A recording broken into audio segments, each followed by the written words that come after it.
Hey, it's Shabes, and welcome to another edition of AniTube Digest, where we go over the best and not so best anime YouTube videos to come out this week from the 28th of April to the 4th of May. May the 4th be with you. There's a lot of videos. I think this is the most videos in the lineup, 18. I think that's a new record. Let's get into it with the videos that I thought were not good. There's 4 of them. It's also a record for the most not goods I'm giving. First, let's talk about Something Witty Entertainment. They put out a preview clip, that's 7 minutes long, of their 15th episode of SAO Abridged, Fairport. This is 7 minutes. Do you remember when Abridged started and the entire episode would be 7 minutes? Or less? I'm pretty sure. Like, there's a lot you can do in 7 minutes. Like, pack it with fucking jokes, right? That's kind of what Abridges are for, right? That's what they initially started as. Also, abridged. It's an abridging of the thing you're doing, right? It's not an abridged, in my view, if it's not funny, and if it isn't actually abridging the thing that you're using. And this does definitely neither. It's not that, like, you know, I can't just be like, oh, it wasn't funny. I don't think they were physically really trying to make that many jokes in the way that even Team 4-Star does, when, like, you know, they're the ones that kind of push this idea of Abridges being their own kind of narrative, or maybe potentially supplementing the material or supplanting it. And, you know, Something Witty is kind of the pioneers of, like, literally trying to supplant SAO. Like, people genuinely recommend SAO Abridged over the original show, which is nice motorcycle. Very against fair use, by the way. But it's just not that funny. Yeah, they're making some kind of quips and stuff, but, like, maybe it's just I'm tired of this abridged humor where, like, you know, I don't know. It's just I guess it's witty, Something Witty. A good name there. But it's just, like, it's not really trying to be outrageous at all. Like, it's really just trying to make SAO kind of more engaging. And I guess it was sort of engaging, but like, out of context, you know, this isn't making me laugh. Maybe if, you know, I have some attachment to the characters, I don't care. I genuinely think SAO Abridges Abridges in general, I don't think they should be like, oh, but did you see the latest episode? Like, I'm following this show. I think you should be able to watch. Maybe this is a controversial statement, but by nature of what an abridged is, I do think you should be able to watch any of these episodes in any order, and they should still be entertaining on their own merit. Maybe I'm just fucking stupid or something, but, like, I should not have been able to have watched the previous 14 SAO abridged episodes to enjoy this. I don't think I would have. I definitely don't think there was barely any, like, references to any inside jokes they were having, or it just didn't feel like an abridged thing. It really felt like they were just taking the aesthetics of the show and just trying to make it better. Like, I'm pretty sure the material they covered in this 7-minute section was not actually 7 minutes in the show itself. I'm almost positive. And it just feels really insidious to me, because you're taking another person's art, yeah, granted, maybe conglomerate, whatever. Oh, it's actually not a good show, so it doesn't matter. No, there's people that really worked on this, that drew these characters, that animated these characters, that created these backgrounds, that designed these characters, that created them. Maybe you think they used some, like, video game music or something, some fucking Zelda music for the fucking background or something. But, like, it just feels really insidious, personally. If it's for parody, if it's to make you laugh, cool. But I do not think that this is what this has become at this point.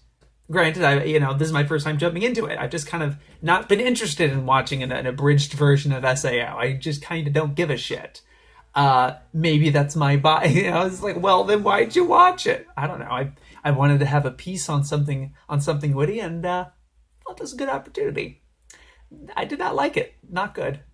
Necro XIII got another video. They're starting to do more. They're kind of being active again. They were dormant for a while. But fuck you, read manga, or watch anime. It's a response to Anime Matt's oh-so evergreen classic, fuck you, I don't read manga. Which, definitely if I was doing digest at the time, definitely probably would have gotten a not good. I don't see why he made that. That this is not a commentary on that video. My problem with this video is Necro's general style of just kind of taking the video they're talking about and doing commentary afterwards by like showing you the video. I don't think Necro skips around whatsoever, literally plays it from the beginning, and it shows to Necro's detriment when when they're like oh, I'm not at that part yet. Like they have a criticism that they're going to lay at this video that based on what they showed you, and then they kind of hesitate and they're not saying like what the problem is, and they're waiting till what he actually says or something. It just felt very clunky. You can do responses to videos, you know, a dissection, a conscious scripted dissection of a video. I've seen it done. It's great. And it can be really cathartic, and, you know, you don't have to have watched the video either.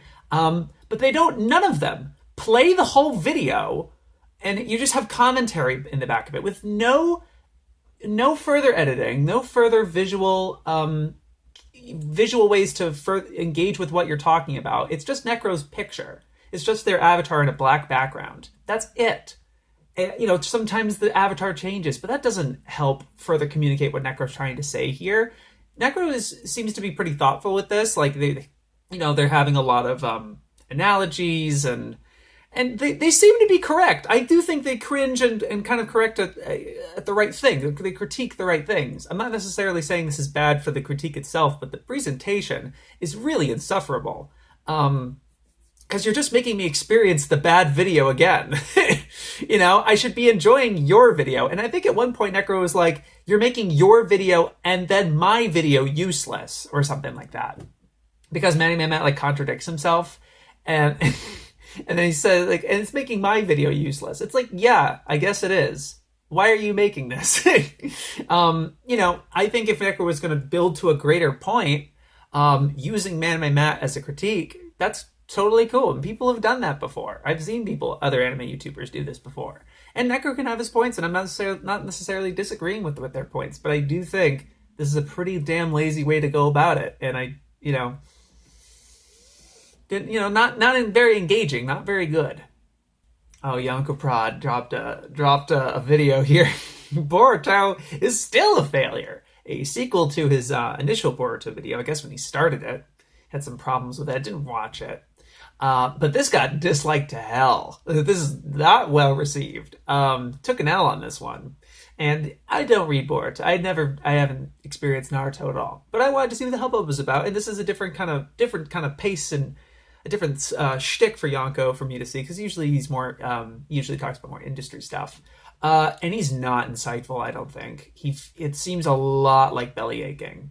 He can have his opinions. It's totally fine. I just don't think making a whole video about it was the right move, because it doesn't necessarily feel insightful or entertaining.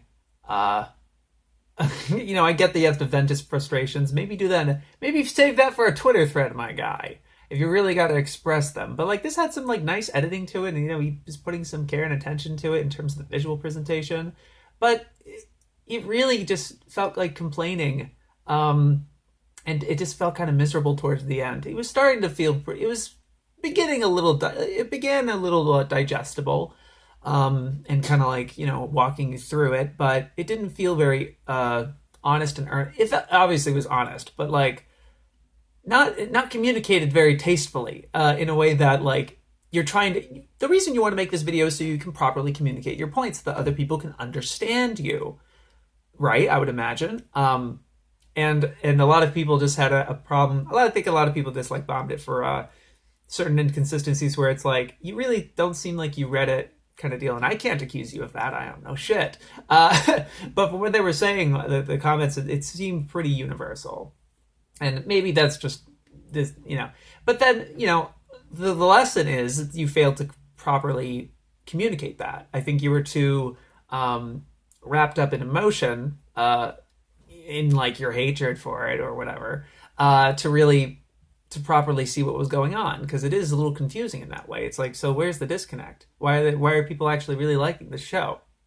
if you have such a problem with this one little point. It seemed it was really one point that you specifically cited out, and then that kind of rippled through the whole thing, and I guess was representative. But in sheer quantity, you actually had more positive things to say about Boruto than negative. But it just didn't feel properly communicated that way. And it can tell from the audience reception.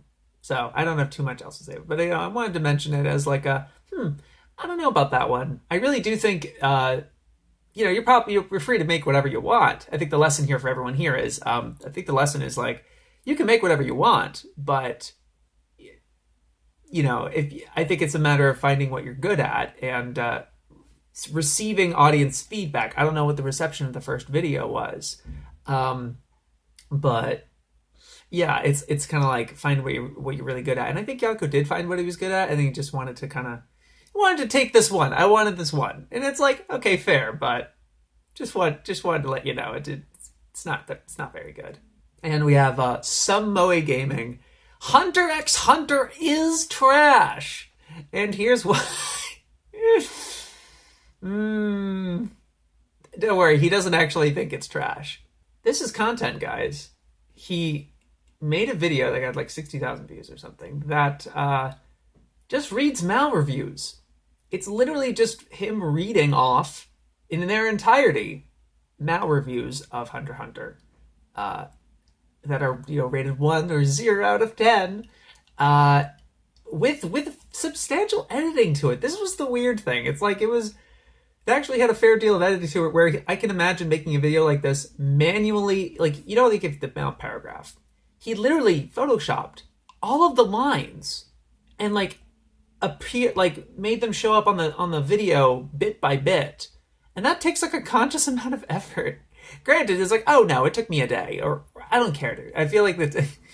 I personally would feel that it's very tedious for a video like this. And it's like, you could make this in such a more ergonomic way. But that was weird. And it had pretty clips that kind of matched what was going on. It didn't feel like generic Hunter x Hunter clips or anything. So it was a pretty concerted effort on the visual scale, but that just came off as very, very confusing for what the actual meat of the video was, which is reading Mal reviews, not even your own opinion. I think he sneaks a little bit of his opinion here and there. But that's the thing. He doesn't even mention his own perspective on these reviews. He's just kind of, I think he's just trying to make himself a little self-aware of like, get a load of this guy. He doesn't actively go after these people because, what would be the fucking point? I get that. But it just comes off as you're regurgitating other people's content. Like, what is this? And it didn't have anything of you in it. And it's like you had a little commentary, but none of it was that funny or insightful or eye-catching. I don't get it. They're kind of funny to read, but it's a little infuriating, actually. Like, it just kind of, especially if you're a Hunter x Hunter fan. I've had my shade on Hunter x Hunter, and I like my Hunter x Hunter salt. Don't get me wrong, but these reviews were awful. Just nonsense and not helpful. It was garbage, and so he's just regurgitating other people's garbage, and you're just making me experience that. It's just like, what is this? It's kind of similar to what Necro was doing, where it's like, you're just refeeding another person's shitty take. With very little, it didn't feel like the meat of it was from you. It felt like it was, and I'm just kind of commenting on Necro's video more, but yeah, it just was like, what? Yeah, so it's like, this is what counts. This is what gets views, fellas. This is all you have to do. Speaking of views, I wanted to give this video a disappointed, because I don't think it was as awful as not. It wasn't not good, I don't think. But I kind of don't want to give it a decent either. It's one of the. I'm just explaining what disappointed is again. Big Joel got a Death Note video. How Death Note got bad. And this is the one that if you happen to saw my tweet, I saw Big Joel tweet a couple days after we put this video out with a really awful thumbnail, by the way. This used to have a really bad thumbnail, and now it has a better, it's more digestible thumbnail.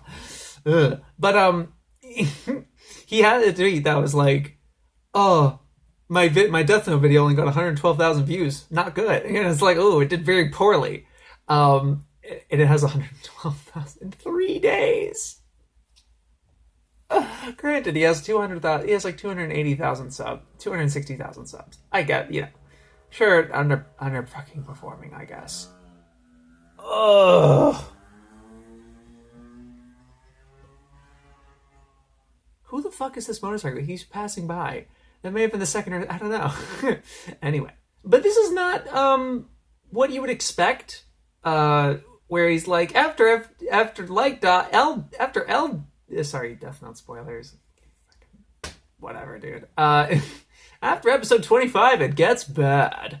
He doesn't even have that take. He doesn't even mention past episode 25. His problem is from episodes 15 to 25, where, first of all, he hates Misa, the character, Misa Amane. And I think his general problem was it felt so logical, and like they were showing us very meticulous things in the beginning, and it was very engaging, and he really liked that. And then when they introduce a character that is a bombshell and just wrecks everything, and there's logic's out the window, for most part, she's very unpredictable. It gets bad because no logic or something. It was kind of like that. I could kind of see the disappointment. I disagree with it. I actually really like when that happens, and I think he misses a lot of the emotional stuff going on with Light and L, like, because L really felt like he was becoming friends with Light, but he was really starting to realize that he was wrong with who Kira was. And, I don't know, this is not a Death Note analysis on my part. I really like Death Note. And I don't think it's just dumb trash fun like Joel thinks here. It kind of had a bad taste. It left a bad taste in my mouth towards the end, where it's just like, I don't know. And he's being earnest and honest in his opinion. That's totally fine. But I don't know. It just didn't. I usually don't like discrediting anime YouTube videos for an opinion that I disagree with. But it just felt really conflicting, where it's like, do you think it's a bad show, or do you have negative? He has pretty positive feelings on it. He's rewatched it several times, and there was weird things like that. It was like, so what's your opinion on this? And, and it was kind of conflicting, and it just made me be like, I'm not really convinced of your opinion.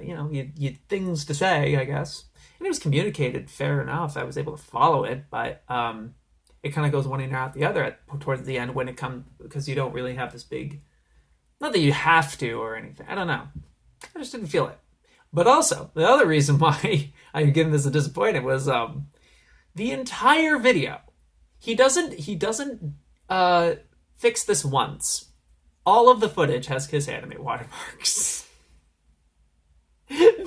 From shot one, the entire time he is showing footage has the Kiss Anime watermark in the fucking corner. Are you fucking kidding me? But it's like, I guess that's not like the biggest L you could do, but it's just really bad and funny for those of us who are, where you fellow, people talking about this content. It's like, how could you make that mistake? I mean, iPad12 did it, but he was a beginner. Like, Joel is like, has done this for a little while, I thought. He's not like a new guy. So that was just really weird. And it's like, oh, it was so cringe. And it's like, the footage was, the actual visual presentation was fine. Aside from that, and then it made it like, wow, this is a little subpar. But, I think Joel's doing better stuff than this. This is like his first anime video. I may be wrong, but I'm more used to his other content, and I liked his other content a lot more. So I am subscribed to him for other reasons, besides, but it just happened to put on an anime YouTube video. I was like, oh, interesting. But I just didn't like it. I was pretty disappointed in it. I really like Death Note. I really like Joel, and it was one of those things where I was like, oh, dang, not a fan. Disappointed. Well, it's time to go to the videos that I thought were decent. And if you don't know already, these are in the category that's kind of lightning round. And if I have like 30 seconds to say in your video, that's what it comes up to. But I'll try my best. We got an APLattanzi video again. He got a music video called Questions in a World of Poo, which is this very surreal, kind of little zany idea he had where he was listening to this song of Questions in a World of Blue, and the singer sounds like Winnie the Pooh's voice actor, I guess. I think what he says in the description, I think you might be able to read it in this thing. I don't know. But he's like, it sounds awfully familiar. Because otherwise you wouldn't have any context of why he's doing it. It's a song you've never heard of, randomly to Winnie the Pooh, and the entire thing is like slow motion. It's like the speed is slowed down dramatically to where it's like very choppy. And then the entire thing is in this very garish blue wash. And it's just very like cerebral and like nothing too experimental, but there's enough to kind of catch your eye. I was like, oh, what the fuck? But it was certainly interesting. I did like the experimentation. Lattanzi's doing some kind of weird stuff every video. I've not been watching all of them, but there was one that I watched that was like, he was just reciting this poem or something. There was some weird, this transcript, or maybe it was a poem hero or something, and it's just very weird, and he's doing his own thing. It's like, it's really cool. I really like the personal expression. And this is just like a fun idea and kind of a weird thing. But I really liked it. I was like, oh, this caught my eye. But it was cool to talk about his shit again. He's a very weird creator, but he's very interesting, very worth subscribing to. Got a video from CrunchyBagels. This is the first time I've talked about their channel. Anime needs more fan service. Gotta say, I think their other videos have been a little insufferable and I haven't been able to finish them. Just because there's a very condescending, smug sort of tone. His profile picture is a picture of Kobayashi from Dragon Maid going like this. Kind of like, yeah, you know, people. Kind of not great for me.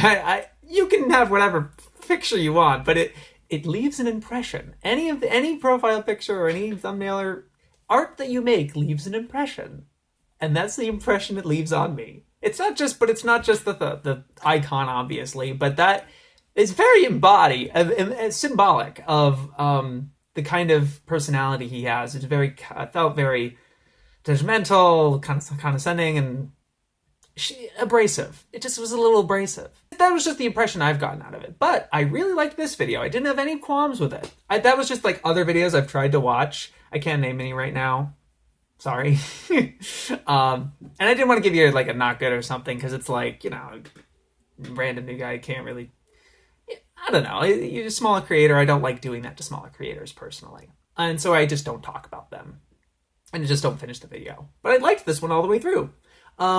It was talking about the idea of fan service and how people automatically make that a bad thing. That's like a flaw of the show instead of a personal preference. And he's like, you're totally fine to have a personal preference. If you don't like fan service, just say that. Say that. Don't be like, therefore show bad. You know, like show bad cause boobs, you know, is something I commented. But and I really agree with that point. I agree with that point for a lot, and it applies to a lot of other aspects too. It's like, you can't really conflate personal preference and things you don't personally like with thus show bad. That doesn't make any sense. Or just, no one's gonna listen to you, right? Or no one's gonna agree with what you're saying. Not saying everyone has to agree with what you're saying every fucking time, but at least the reason you want to communicate things is so that people can understand you. And people will not understand you, or just not really come to agree, or maybe even respect. I might lose respect for you for what you have to say. You know, and so it takes more things with a grain of salt. That's kind of just a general perspective. A little more philosophical, I'm sorry. But I really agree with this. And, you know, CrunchyBagels is a little more like Slapshot kind of visual editing. He has this weird like a squiggle aesthetic going on. It's kind of neat. But like this was good. Didn't feel too abrasive or condescending. Sorry to be a little too hard on that, but it just kept really bothering me, and I really wanted to enjoy more of your videos and talk about them. But that was just one thing I was just like, a little bit of a turn off. But hey, I did like this, so it was in a good direction. Looking forward to more, perhaps. Lendy Anime, another new channel. Right, and this guy has like a lot of subscribers and it's like verified on YouTube and shit. I was like, what? And I forget when I subscribed to him. Or maybe I'm just a dick and this is one of the ones that somebody recommended me. I'm so sorry. I don't know. Oh. But the most slept on anime ever. He's talking about fucking Glass Mask of all things. Like, based on his kind of the personality and the editing style, and just the fact, I think that I was, kind of said, I got the sense that you're talking more general. You're not very in deep with Anna, kind of the way some of us are, where it's like, he's not checking out fucking Aim for the Ace or anything. You know what I mean? But like, so that made it all the more interesting and surprising that he talked about Glass Mask here and was like, I really enjoyed it. Granted, the framing of it is pretty generic, where it's just like, this is about theater. And he has a hand like, boo. And it's like, no, I know what you're thinking. Theater's a little weird. And I don't like musicals. I've only been to a play because I was forced to. But I really like this one because it's about the story. or about the character. I think he said the story. And we're just like, yep, they just, Eddie. that's how it goes. Unlike other mecha, this is about the characters. Good times. No, but this was really cool to see. Seeing this kind of a personality or a channel like this promoting an anime like this. And this was not getting good views or good traction at all, of course. Makes sense. But like, I was very happy he talked about it because it felt very earnest, and I was like, yeah, this is cool. This is neat. That was just really neat to see. Yeah. We got another one from Synsei Inc. or Synsei Inc. I don't know. Welcome to Anime 101. But the thumbnail is a better indication of what this video is about. He's exploring the frustrations of Twitter, which God bless you, man. I fucking agree with a lot of the shit you were doing, and this was a lot of like, this felt like a lot of like personal qualms, a little off the cuff. And he's like, I can't just call something mid and then people get angry and up in arms like it's a trigger word for people. It's like, what if, I thought mid was supposed to be like a 6. That's not bad. Or whatever.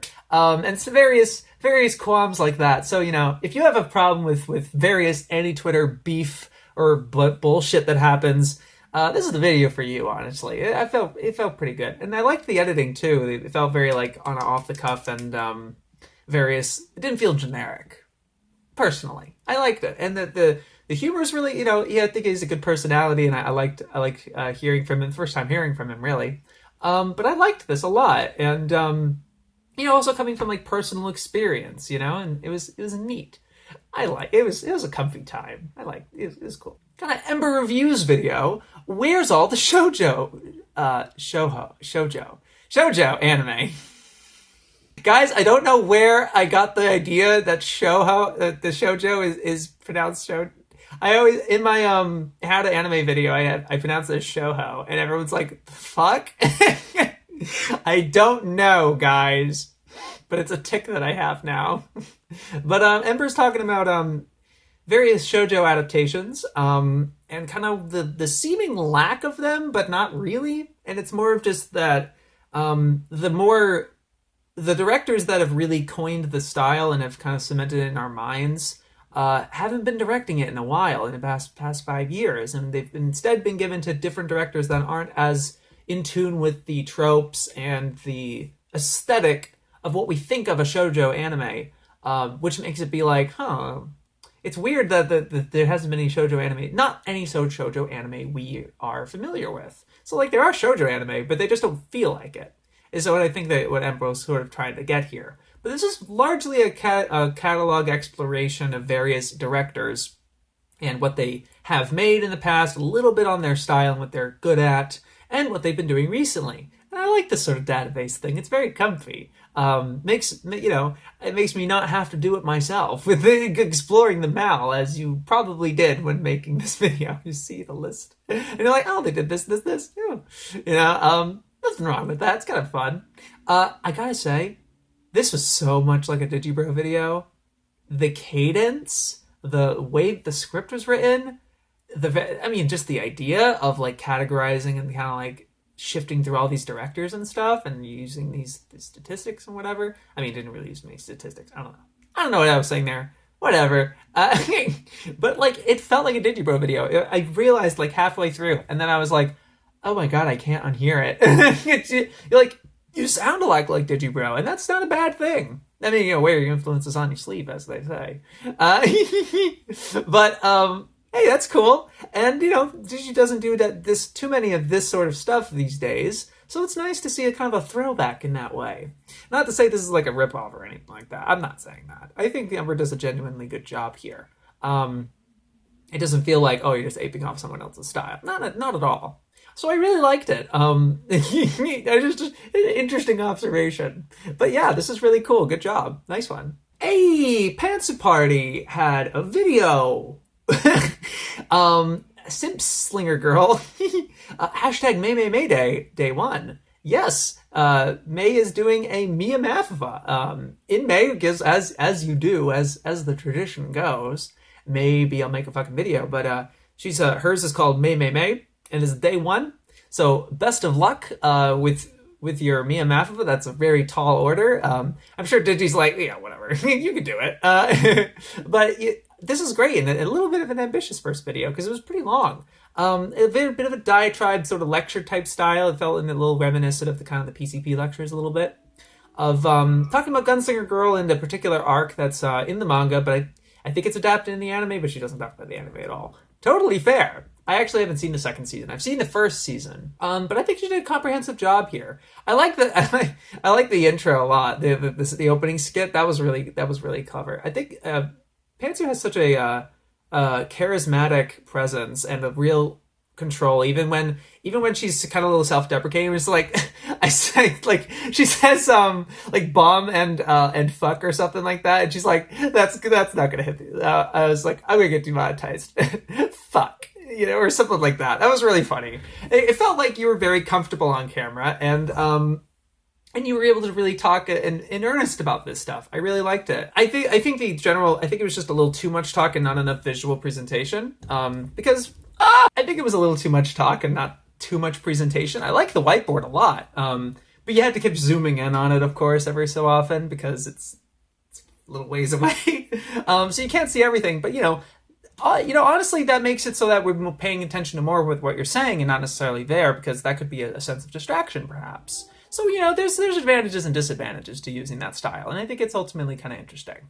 But it was kind of hard to follow you sometimes with what you were talking about, and you were kind of getting a little muddled and lost sometimes. It felt like you were kind of recollecting, because this is a little off the cuff. Been there. I can't possibly judge being talking about things off the cuff. God, is it miserable? But I think you did a really good job here. I liked the picking up the manga for reference, and there was a part where you're like, if you see anyone with copies that look like this, like don't or like send out. Or I don't remember what you said, but it's kind of self-deprecating. It was really funny. You're really great at balancing that. It's other people, I think they lean on it too much, but there's a really great sense of self-identity and confidence in your own person to make stuff like that, and I think that's what's really important. But yeah, I really like using having the manga there and showing various stuff. There was one moment where you show like a panel or a page of something, and she's like, yeah, and it just zooms in on her crotch. It was so funny because like I saw that panel and that was the first thing my eye drew to. Not out of anything creepy or anything. It would just happen to do that. It was just like, that's really weird. Because it's just kind of pointing and the bubbles like right, and the speech bubbles there. So it was just something weird like that. And the fact you just pointed it out was like really funny and kind of like, it was like a weird self-awareness, and it was just like, it's like, yeah, I know what you're thinking. It's just like, wow. And it was just really visceral and like interesting in that way. Kind of cool. But I pointed that out. But I really liked it. Again, best of luck on it. It's such a bitch. I can't imagine doing this many videos, and it's such a, but yeah, again, good luck. But I won't check out everything that you make, the live streams and whatever, but whatever piques my interest, I suppose. It's, very interesting. Best of luck for like the 5th fucking time. Jesus. Okay, I'm gonna call these the best videos of the week. I was like, yo, this is cool. Or just, I generally had an extra positive reaction to them that I was kind of excited about. BobSamurai had a video back in the suit, my guy, back in the saddle. What to watch when you're bored. And this is just kind of a various recommendations. It felt like stuff that he had been watching over quarantine, which had a more grounded, more relatable type of thing, where it wasn't just like, this is the time to watch One Piece, guys, or it wasn't anything like that. Which, like, this sort of video subject has obviously been kind of popular, especially with anime YouTube.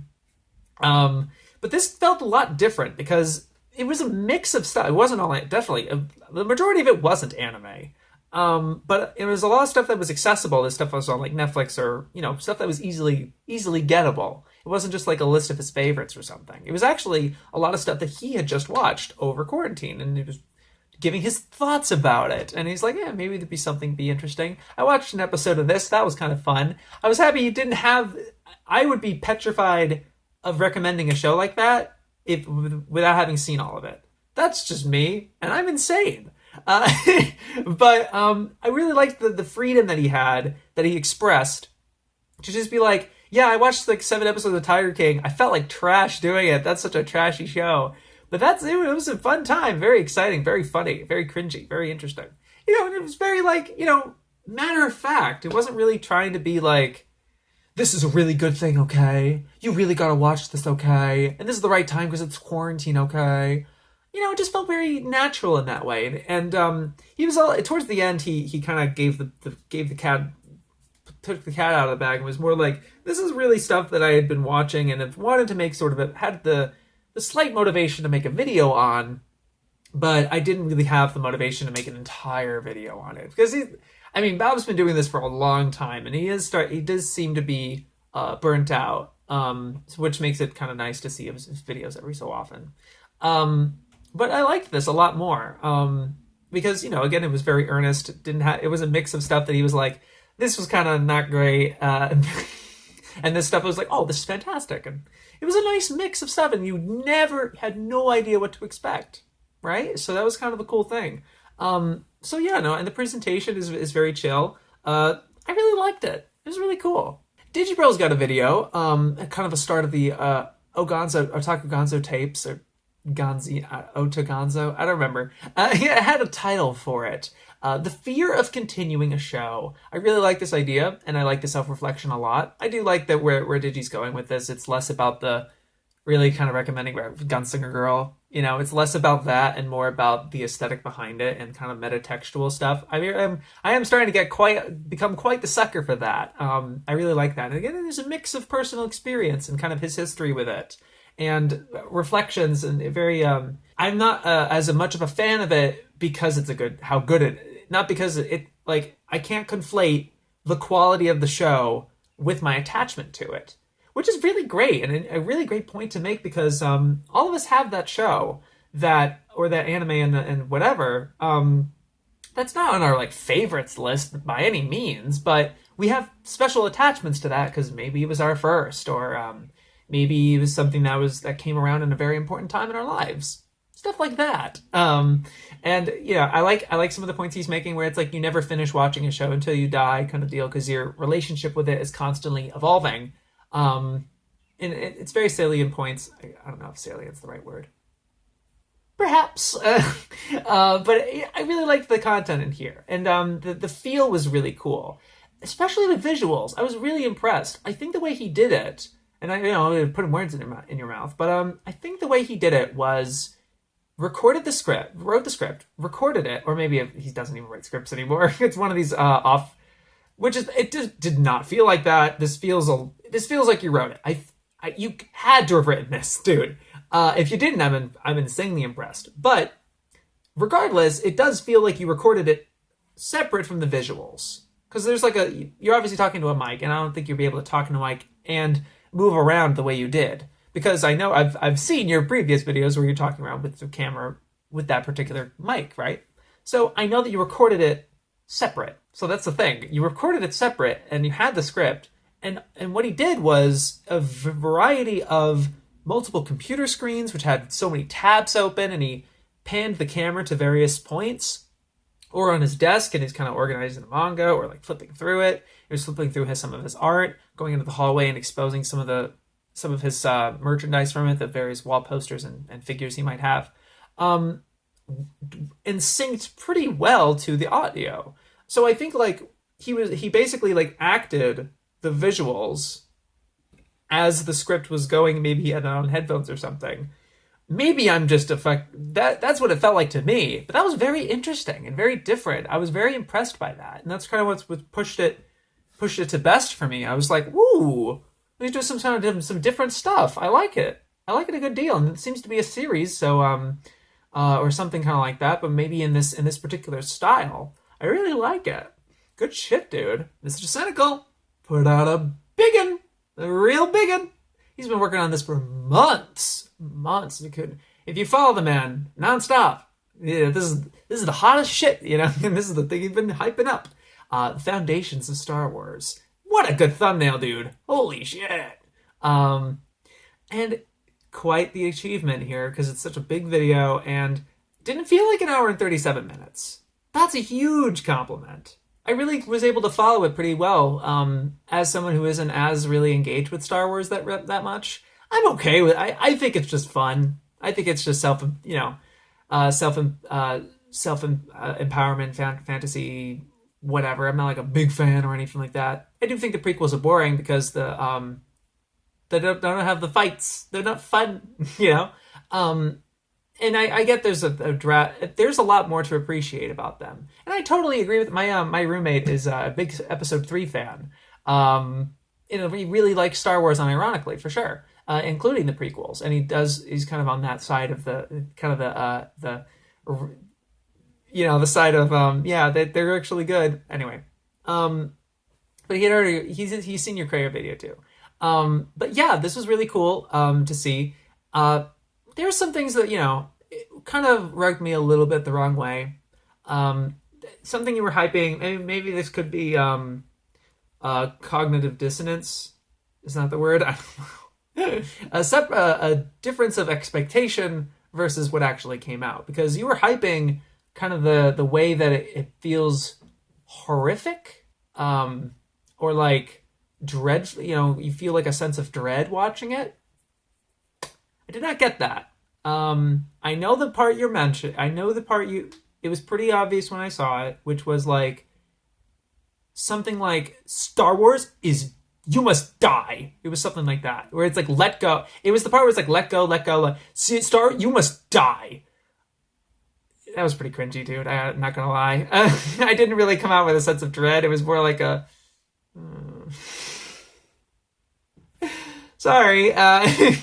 Hate to say it. And I don't know if this is necessarily the video to end all Star Wars talk, because it's like there's other aspects you can talk about, like characterization of various things, and the various visual effects and cinematography. I don't think you mentioned you don't really go into that in this video. It wasn't like end all. I think philosophically yes. I thought your argument was perfectly constructed, as usual, as you do, as I come to expect. Breaking down the foundation of Star Wars into 5 components, and each of these 5 components are kind of stack on top of the other, like this, therefore this, therefore this, therefore this, therefore this, and based on these 5, which people don't normally have because it's never mentioned, as you say, it's never really outright stated as that in Star Wars or really anywhere else. But that is really a synthesis based on a lot of established points made by the 6 movies. You don't really talk about the new trilogy, which I thought was going to be a little bit of a detriment, but it actually felt pretty good. I actually felt pretty okay with it. I was like, you mentioned it like where it's necessary and where it might be relevant. And even, you neglect other things like the Clone Wars TV series, which, I'd love to hear your take on that, to be honest. I know you don't want to talk about Star Wars anymore, Because, like, you respect it. The overall kind of consensus of this video was, like, it's a work of genius. It's a masterpiece. I think he literally says, this is one of the greatest pieces of fiction, pieces of art that humanity's ever constructed. That was also a little cringy, dude. Because look, I mean, you can make I don't think anything you said in the video really, therefore, it's one of the greatest things ever constructed. I did not get that sense. I did not get that argument. I don't see why you need to make that statement. It's obviously a very successful series. It's successful and long lasting for a reason. I think that's all you really had to say, personally. Even if it has like a lot of fans that are in, like, you know, for different reasons, for wrong reasons perhaps. I don't know if there's necessarily a wrong reason to like something, you know? People can have misinterpretations of it, but at the end of the day, do you like it? Is it fun? Meh, that's kind of all I care about. Maybe I'm just... maybe there's something wrong with me, I don't know. I think it's fine. But I really have to give it to him with the crafting of this video. It's so big. He's filling in all the holes, despite some of the constraints that he gives himself with not talking about extended universe or blah, blah, blah, blah, blah. And also the visual presentation. Because, yeah, a lot of it is just kind of footage of the show, of the movies. But the selection of the clips was very engaging. It actually was not very generic. It was a lot of the same clips, to be honest with you. It was a lot of showing of the same fights and a lot of the same... Like, whenever you were, like, evil and stuff, you know, describing how evil is represented by the Sith or something like that, it was always the same Palpatine shot, or it felt like that. There was a lot of repetitive visual footage, but totally fine. I mean, what are you gonna do? It's relevant footage, so that's fair. You know, especially for how long the video is, I can totally understand that. And I'm gonna encounter that with my Grunlog on video as well, so not much of a complaint really. But it just, you know, sometimes. But that's a challenge. That's a very difficult challenge to not make it feel redundant, and it feels constantly fresh. And I think the placement of the various clips that you have from the movies itself with the audio and everything, I thought that placement was very engaging.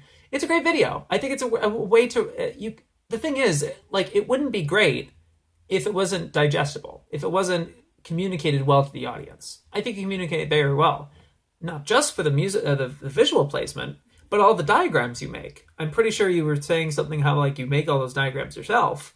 Some of the stick figures, and there was a lot of graphs. I very much appreciate a lot of the visual representations and listing all these, all the foundations and having different symbols for them. It really felt comprehensive and a way that was able to communicate with the audience, and not just kind of up your own ass. I also really like how not arrogant you came off in this video. You usually don't come off in this. It's a trait that you never carry in your videos themselves. It's only on Twitter. It only feels like that I am the greatest. You know, there's it's some days where it's like, God, come on, dude. But, you know, what can you do when you make some dope content? I can understand.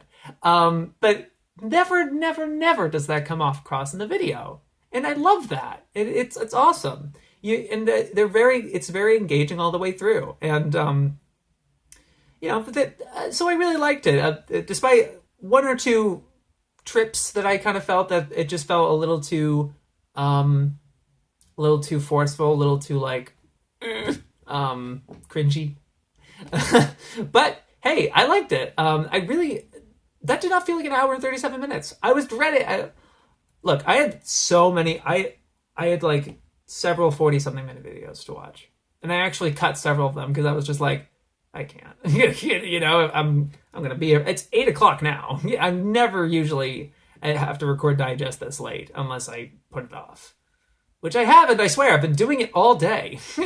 So it's a big video and stuff. But I was really happy I watched it, despite it not being an anime YouTube video. But, you know, same rules. You know, I was like, if it's an anime YouTuber, you know, talked about anime, so I can talk about your shit. Definitely. And this is definitely worth bringing up. Absolutely. So hell yeah, I really liked that. Great job. Evynne, or Evynne x Evynne. I hope I pronounced that correctly. How Hunter Changed My Life. Very short, sweet video. One of the first that I watched, so I've watched a lot after this, so it's a little fuzzy in my head. But I remember watching it and being like, oh, I gotta give this a grade. This is really good. Of course, if you don't know me, I love self-reflection and bringing who you are into a video. It just feels fresh and interesting, and more earnest and in more interesting place, I guess. I'm a sucker for it. And this was pretty much exclusively that, obviously, as you can tell by the thumbnail. But I really liked the points that Evynne was making. Kurap, her favorite character, is Killua. I think it was saying her favorite character is Killua, or something along those lines, where it's like, I really relate to Killua in this way, how he was in the beginning, how he had to prove his usefulness, and he had to be useful to people, and he was afraid that his friends would leave him. But he learns to overcome that, and he's like, I can have my own worth and stuff like that, and it felt really great, and I really liked it. It was something really refreshing about this, coming from as a Hunter x Hunter video, that I kind of get the vibes from oftentimes.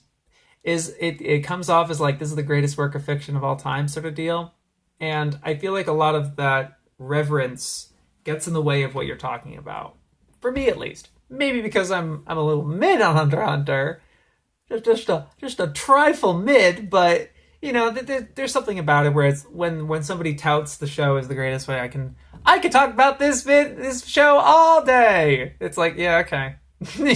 It's not really relevant to me. But I like that it didn't feel like that. It just kind of felt like, this is a really special show for me, because I went out on a journey and learned things about myself, and I came back and I wanted to learn more about this stuff, and it really reflects on Hunter x Hunter, and I was able to see that, and my passion for characters really came from Hunter x Hunter, and stuff like that.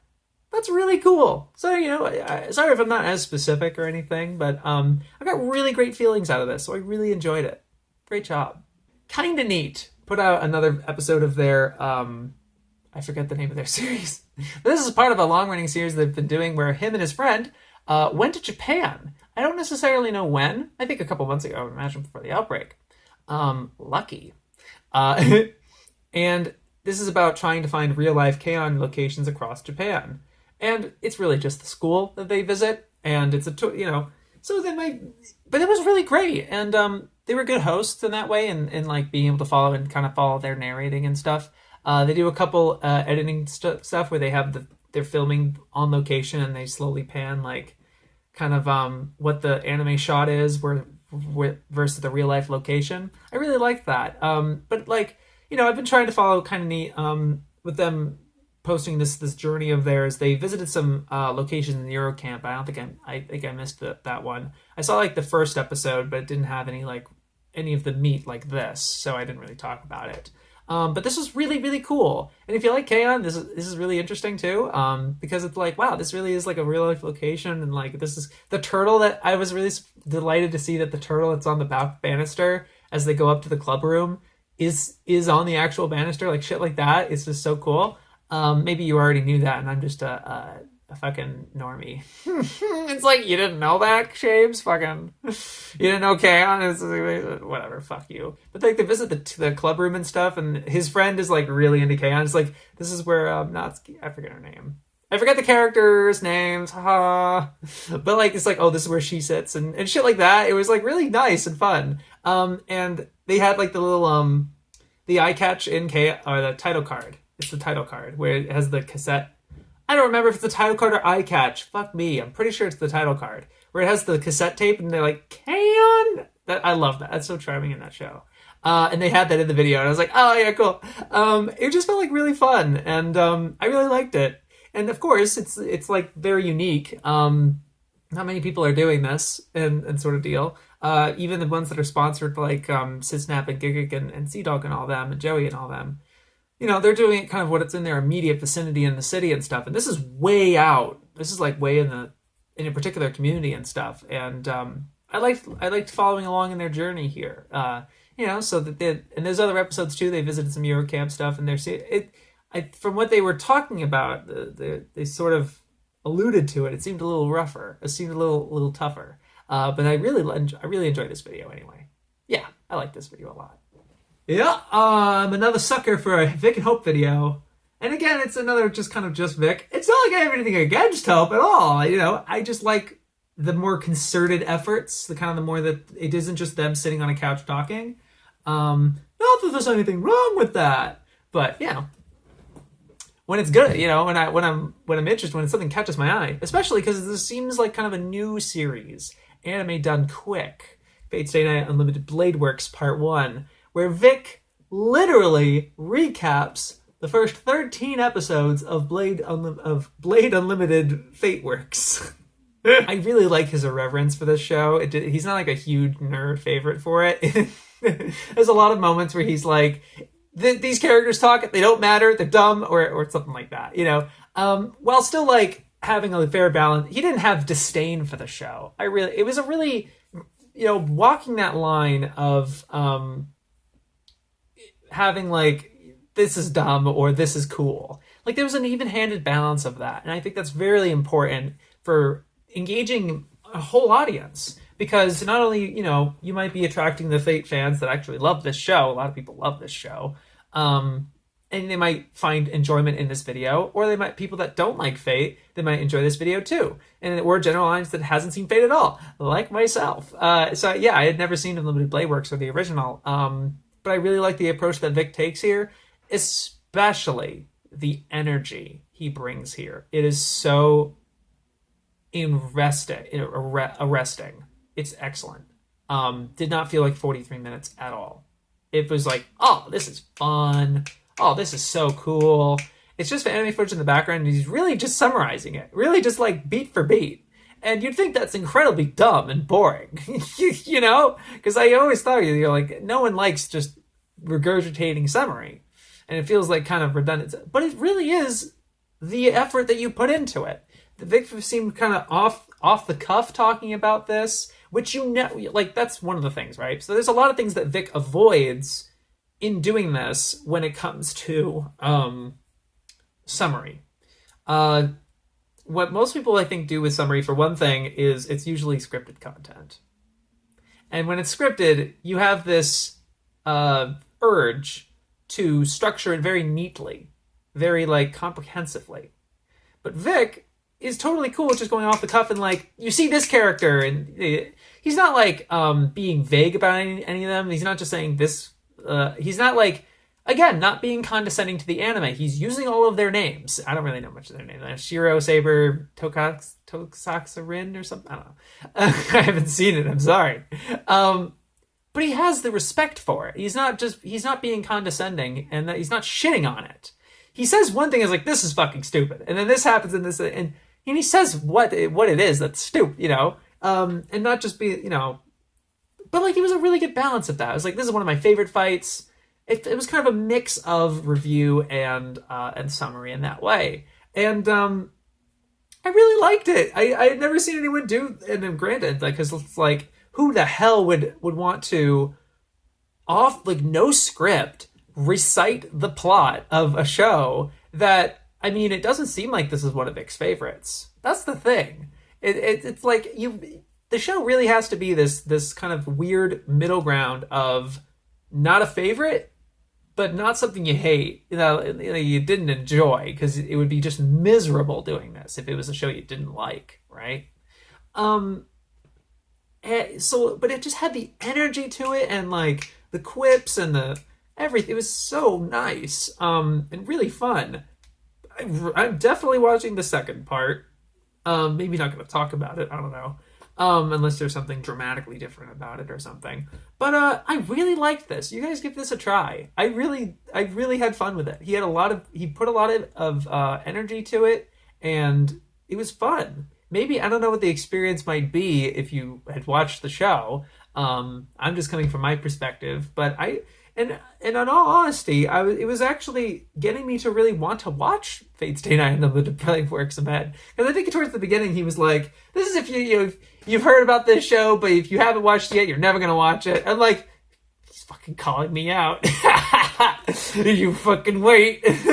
No, but sure, I'm at that point with Fate, for sure. I did watch Fate Zero, and I was just kind of whatever on it. It's fine. Yeah, so maybe I would never watch it, and this is a substitute, maybe. Whatever. But no, it was actually, he was describing it, and I was like, this sounds like a lot of fun, actually. I like it. But it was a really entertaining video. I really enjoyed this. Hell yeah. But, yeah, I gotta be honest, it wasn't the best. It wasn't the best video of the week. I gotta give that to fucking Funimation. What? Nani? Like fucking Corporation Chill? Ew. No. This is pretty freaking cool. I was like in awe for most of it. A special performance of Cowboy Bebop's The Real Folk Blues featuring Yoko Kanno, Steve Bloom, and more. Trash title. Worst thing about it. Because Yoko Kanno and Steve Bloom do not do very much. They show up towards the end. Yoko Kanno does this kind of neat thing where she doesn't say anything and she doesn't like play any instruments in it or conduct it. I think she composed the, because this is an extended version, a very extended version, which we'll get to. But and so I think she had a part in it, obviously, which is great, and she's fantastic. I think the new rendition of it is really good. It was like awesome. But she has this kind of thing where she's like on her phone, and obviously, you know, I can imagine the composer can only really do so much. Like, well, you know, what would you do? I don't know, play the piano or something. I don't know. But she does this thing where she taps the screen in the corner while something's going on. This guy's rapping. I'll get to it, okay? Ew, rapping. Ew. What is this? The Crunchyroll Awards? No, hold on. Has Yoko Kanno in the corner, and she slowly like, keeps tapping the screen and adding new members. And they're the original members of like the Seatbelts, like the people who originally performed the OST, I suppose, or the Real Folk Blues, really. And it was awesome, and seeing those guys and stuff. But they show up at the very end, after the other really impressive shit in this video. It really wasn't impressive because, guys, it has Yoko Kanno in it, therefore it's GOAT. Not at all. And then also same time for Steve Bloom, because all he does is at the very end he goes bang. Because that's what he does. It's like, oh, he said the thing. And then he has like a special message that kind of, you know, very tasteful and like, I want to represent and thank everyone who was involved in this, and thank you for all the fans and whatever. And oh, one more thing, see you, Space Cowboy. Bang, he does it again. It was a little cringe, to be honest. A little pandery, a little fan servicey, if you know what I mean. But hey, it was neat. It was kind of cool to see. The voice actor for Jet Black was also in this too, and he kind of says like this, I don't remember what it's from, but it's like, I'm Jet, the captain of the Bebop, or something like that. And it was just really, it was random, but kind of charming. I really liked it. No, but the impressive thing about this was, the composition. It's a new composition, a lot like an extended version. And it wasn't even the fact that this is all being done in isolation, right? That everyone is separate. They were recording their own versions. That's been happening a lot lately, obviously, in various corners of they had like a Stephen Sondheim 90th anniversary concert live on YouTube. That was really cool. You know, stuff like that is happening. So that itself is not, you know, itself was too impressive. The editing is sick. Who the fuck was behind this? Because it's excellent. Like, this is not the way that these other videos are edited, are not the way this one's edited. The way they're like, you know, composing all these various people who are like on the Zoom call or whatever. No, this is like really good. Lot of like multi-pans and split screens and really nice overlays, like some opacity tricks that I'm kind of overdoing in my video. I'm doing a lot of that. And I'm just like, just doing it over and over. But like, it's so well edited and like various tricks that I'm like, oh shit, I kind of want to do that. You know, the best fucking videos are the ones where you watch them and you're like, oh, I want to do that. You know, and it has the lyrics, and again, the talent was incredible. Not remotely with who's referenced here, including the rap segments. There's 3 rappers who have each have a verse towards the latter end. After they kind of perform the majority of the song that you already know, they kind of keep extending it, and there's some rap to it, but it's a little themed to bebop and stuff, but they're good. I mean, they had like various credits and stuff, like they've been in other soundtracks and things like that. Like they seem very professional. Not like big names or anything like that, but very clearly not there for like the check or anything like that. And really well done. I mean, I like rap, and I thought it was pretty cool. You know, I don't inherently cringe at something just because there's rap in it, because I mean, I listen to rap all the fucking time. Who am I to do to fucking judge? Like, you can't. You're not Tupac. You're not. Yeah, like what? Whatever, dude. But it was great, and it was really cool. And I'm so happy that Funimation did this, kind of just out of the blue, and all the donations and stuff go to the COVID sort of deal, of course, you know. But it was sick. I was really, really impressed by the visual presentation of this, and the effort put in by all of the artists and people involved in it. It was so cool. I wanted to watch Bebop again, dude. It was so awesome. I love the song too. I mean, Edie's great. I love the Edie. But hey, maybe I'm a little biased. That was great. I loved that. Best video of the week. I don't care if it's Funimation. That will do it for this edition of AniTube Digest. Thank you so much for watching. Thank you especially to my patrons who make this video possible, including Flugmorph, Najweb, MyAnimePod, Unique Demosaurus, and Yellow Cheese. Thank you for not giving me any requests, because there was a lot of videos this time. Perhaps this coming week you can start sending me some requests. These guys, the particular ones I mentioned there, can request any anime YouTube video from any period of time. So if you want to send me cringe, or you want me to force me to review bad shit, or just whatever fun thing you want me to do, it's cool. But I really appreciate your support. Thank you so very much. You have a good week. Yo, peace!